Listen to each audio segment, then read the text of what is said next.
So you're with a narcissist and you're confused if you're the problem or they're the problem. Well, let me ask you this. When was the last time they even listened to a single thing that you've said? When was the last time they didn't get defensive with you just because you were expressing a need? When was the last time they didn't project onto you that you're doing something morally beneath you, like cheating on them, when you've never even done anything close to that? When was the last time this person said to you, hey, how can I make your day a little bit easier? When was the last time this person said to you, let's figure this out as a team, because we're on the same team.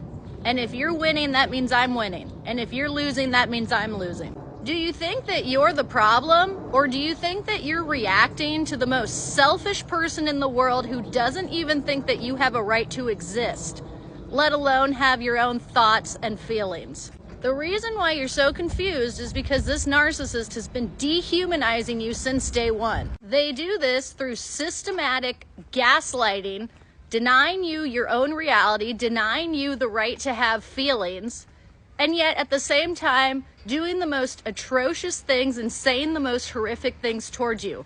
They blame you for your reaction to what they are already doing. And then to add another layer to that, they act like they are going to be your knight in shining armor to a problem that they caused in the first place. They blow up something in your friend group, the friend gets mad at you, and then they swoop in and say, well, you know, she doesn't understand you like I do. Nobody does. We need to cut ourselves off from her. And then they want all the praise when they continue to treat you worse and worse. Months and years later, you will hear, well, what about when I saved you from that one friend? And you remember, wait, didn't you cause the fight with that one friend?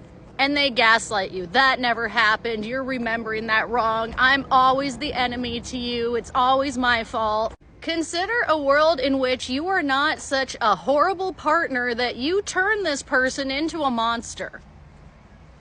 Consider a world in which you are reacting to what they're doing because you are with somebody who you have not been able to communicate with for months and years. When you're not being heard over and over and over again, and you're being denied the right to have your own emotions, you start to forget who you are. You start to forget that you have a right to boundaries. You have a right to say no.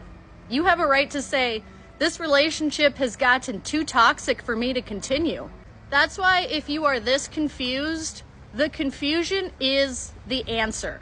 And the answer is that you have to get out of there and go no contact. And if you need help doing that, you can email me for remote narcissistic abuse recovery coaching. My email's in my bio.